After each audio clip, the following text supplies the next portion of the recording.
వైభవ్ సూర్యవంశి ఈ పేరు ఇవాళ అందరూ వినే ఉంటారు ఖచ్చితంగా. ఈరోజు మ్యాచ్ చూసిన వాళ్ళకైతే ఖచ్చితంగా అతను ఎవరో అతని గురించి తెలుసుకోవాలని అనుకుంటారు.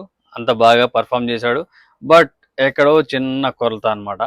పాపం అవుట్ అయిపోయాడు. 34 రన్స్ దగ్గర వెనుదిరిగాడు. అక్కడ కొంచెం వెళ్ళేటప్పుడు లైట్గా ఏడ్చుకుంటూ కూడా వెళ్ళాడు పాపం అనిపించింది చూసినప్పుడు నాకైతే. అంటే తన ఎక్స్పెక్టేషన్స్ ఇంకా ఎక్కువ ఉండింది. అంటే నేను 50 కూడా చేయలేకపోయినా, డెబ్యూట్ మ్యాచ్ నాది ఇంపాక్ట్ చాలా దారుణంగా ఉండిపోవాలి అట్లే ఎప్పటికన్నట్టు అనుకున్నాడు. అది అక్కడ అవ్వలేదు. 34 రన్స్కి అవుట్ అయిపోవడం వల్ల కొంచెం కొంచెం చాలా బాధ వేసింటది. కానీ ఒక డెబ్యూటెంట్ 14 ఇయర్స్కి ఐపీఎల్లో ఇవ్వడం అనేది ఒక గొప్ప విషయం. అది లైఫ్లో అసలు అది ఎవరికి ఇద్దరికి జరగలేదు. అంత తక్కువ ఏజ్లో డెబ్యూట్ ఇవ్వడం ఐపీఎల్లో, అంత తక్కువ ఏజ్లో. అండ్ వచ్చిన ఫస్ట్ బాలే 6 కొట్టడం అనేది ఇంకా వేరే లెవెల్. అది ఎంత స్టామినా ఉంది అంటే తన మార్క్ చూపించాడు అనమాట. నా కెపాసిటీ ఇది, నేను ఇలా చేయగలను, నేను అంటే ఎక్కడ తగ్గను, తగ్గేది లేదన్నట్టు ఒక మంచి ఒక ఇంటెంట్ అయితే చూపించాడు క్రికెట్లో. అంత తక్కువ ఏజ్ ఉన్నా కూడా అంత బాగా పర్ఫామ్ చేయగలుగుతున్నాడు. అండ్ నెట్స్లో కూడా ఆర్చర్ బౌలింగ్లో ప్రాక్టీస్ చేశాడు ఎక్కువ. ఆర్చర్ ఎట్లా వేస్తాడు బౌలింగ్ తెలుసుగా. ఇవాళ దుమ్ము లేపాడు బౌలింగ్ ఆర్చర్. కానీ క్యాచ్లు మిస్ చేయడం వల్ల అది అనిపించలేదు. కానీ but well performed by Archer. అలాంటి ఆర్చర్ బౌలింగ్లో ప్రాక్టీస్ చేశాడు. ఇన్ని రోజులు అతన్ని ట్రైన్ చేశారు. ఐపీఎల్ మ్యాచ్ డెబ్యూట్ ఏడో టైంలో ఇద్దామని చెప్పేసి ఇన్ని రోజులు గ్యాప్ లేకుండా నెట్ ప్రాక్టీస్లో వీళ్ళు చేసిన ప్రతి మ్యాచ్లలో ప్రతి మ్యాచ్కు ముందు నెట్స్లో ప్రాక్టీస్ చేయించారు సూర్యవంశితో.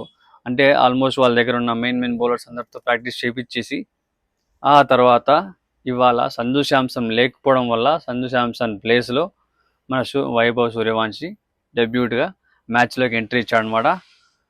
వచ్చిన మ్యాచ్ని ఎలా ఉపయోగించుకోవాలి అన్నది కూడా అతనికి బాగా తెలిసినట్టుంది. అందుకే వచ్చిన మ్యాచే 20 బాల్స్లో 34 కొట్టాడు. ఇంకొంచెం ఆప్షన్ చేయండి, అదొక రికార్డ్ సెట్ అయ్యేది. ఒక డెబ్యూట్ మ్యాచ్ 14 ఇయర్స్ ఏజ్లో డెబ్యూట్ చేయడము, వచ్చిన బాలే 6 కొట్టడం ఫస్ట్ బాలే, అండ్ హాఫ్ సెంచరీ చేయడము, ఇవన్నీ ఒక ఇవన్నీ తన కెరీర్కి కావాల్సిన ఇంపాక్ట్ అయితే చూపించాయి అనమాట. అయినా కూడా ఏం పర్లేదు, ఇప్పటికైనా ఆయన తగ్గేది లేదనమాట. ఖచ్చితంగా ఇంపాక్ట్ అయితే క్రియేట్ అయిందని నేను అనుకుంటున్నా. అంత మంచిగా పర్ఫామ్ చేశాడు. ఉన్నంతసేపు హిట్టింగ్ ఇంటెంట్ చూపించాడు అసలు. వాహ్, వేరే లెవెల్. అసలు ఎక్కడ కాన్ఫిడెన్స్ లూజ్ అవ్వలే. ఆడిన షార్ట్ సెలక్షన్ మాత్రం సూపర్. నేను ఇంత చిన్నవాడిని, నాకంటే పెద్దవాళ్ళు ఉన్నారు, సీనియర్స్ ఉన్నారు, వాళ్ళ బౌలింగ్ నేను ఎదుర్కోవాలి, వాళ్ళ ఎదురుగా నేను ఆడాలి అన్న ఎక్కడ చిన్న కన్ఫ్యూజన్ కానీ చిన్న లోపల ఆలోచన కానీ తన ఫేస్లో కనపడలేదు అనమాట. అంత బాగా ఆ మ్యాచ్ని హ్యాండిల్ చేసి ఆడాడనమాట. సో డెబ్యూట్ అయితే చాలా అద్భుతంగా అయిపోయింది. హ్యాపీ.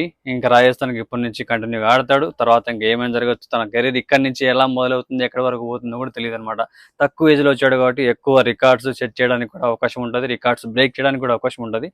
ఈ ఫామ్ని కంటిన్యూ చేసి కన్సిస్టెన్సీగా ప్లేయర్గా ఇండియా టీంకి రాగలిగితే, ఖచ్చితంగా కన్సిస్టెన్సీ మెయింటైన్ చేయగలిగితే తనకి బ్రైట్ ఫ్యూచర్ ఉంటుంది ఇండియన్ క్రికెట్ టీంలో. సో ఇవన్నీ పక్కన పెడితే ఇతని బ్యాక్ స్టోరీ ఏంటంటే, ఇతను మార్చ్ 27, 2011లో పుట్టాడబ్బా. పుట్టిన 4 ఇయర్స్ నుంచి క్రికెట్ ఆడడం మొదలుపెట్టాడు.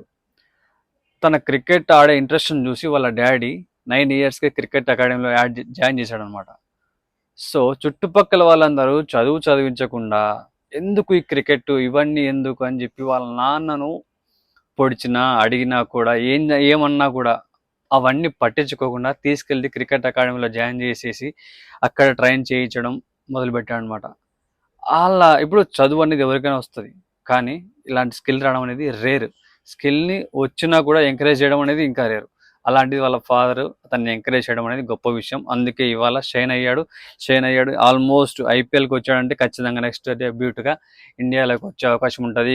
తను ప్రూవ్ చేసుకునే అవకాశం ఇది. ఇప్పుడు ఇంతవరకు ఆడింది ఒక లెక్క, ఇప్పటి నుంచి ఆడేది ఒక లెక్క అనమాట. ఇంకా జైస్వాల్ అట్లే వచ్చాడు. ఇవాళ ఇండియా టీంలో మైన్ బ్యాట్స్మెన్ అయిపోయాడు. ప్రతి మ్యాచ్లో ప్రతి టీమ్స్లో సెలక్షన్స్లో ఖచ్చితంగా ఉంటాడు. అంత ప్లేయర్ అయిపోయాడు. అలాంటి అవకాశాలు రావాలంటే కన్సిస్టెంట్గా పర్ఫామ్ చేయాలి అది నేను అనుకుంటున్నా. ఇది ఎంత పక్కన పెడితే, సో 9 ఇయర్స్కి జాయిన్ అయిన మన వైభవ్ తర్వాత బీహార్ స్టేట్ టోర్నమెంట్లో ఆడాడు. అక్కడ బాగా పర్ఫామ్ చేయడంతో అండర్-19కి సెలెక్ట్ చేశారు. అండర్-19 వరల్డ్ కప్ బాగా ఆడడంతో బీసీసీఐ అక్కడ బీభత్సమైన పర్ఫార్మెన్స్ ఇచ్చాడు. కప్పు గెలిచింది అన్నీ.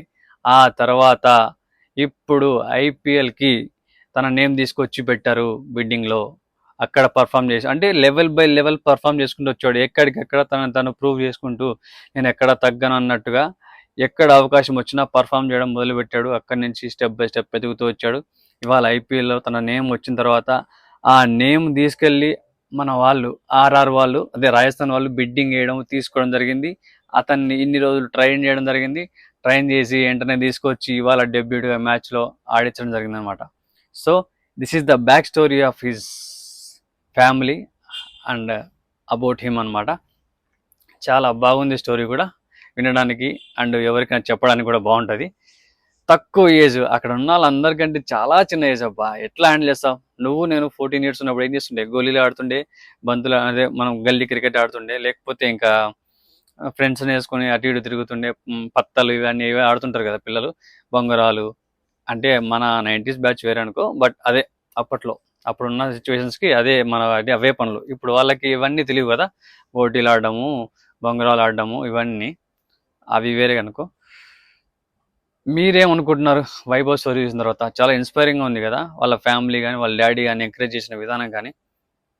సో అతనితో పాటు చదువుకుంటున్న అదే స్కూల్కి వెళ్ళే వాళ్ళు అతని ఏజ్ వాళ్ళు ఇవాళ 9th క్లాస్ చదువుతుంటే అతను వచ్చేసి ఇవాళ ఇంటర్నేషనల్ అదే నేషనల్ ఐపీఎల్ మ్యాచ్లో డెబ్యూట్ ఇచ్చాడు.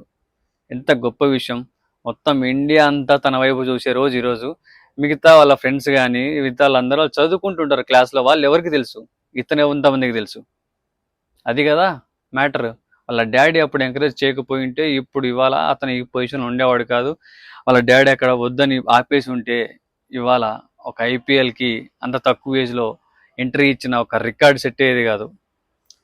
తనతో పాటు చదువుకున్న ఫ్రెండ్స్తో పాటే వెళ్ళి క్లాస్లో కూర్చునేవాడు, ఎగ్జామ్స్ రాసుకునేవాడు. అలాంటి Suryavanshi he's inspiring, he's something. చూద్దాం ఫ్యూచర్లో ఇంకా ఎన్ని ఆడతాడో, ఇండియాకు ఎలా ఆడతాడో, ఎన్ని రికార్డ్స్ సెట్ చేస్తాడో, ఎన్ని రికార్డ్స్ బ్రేక్ చేస్తాడో.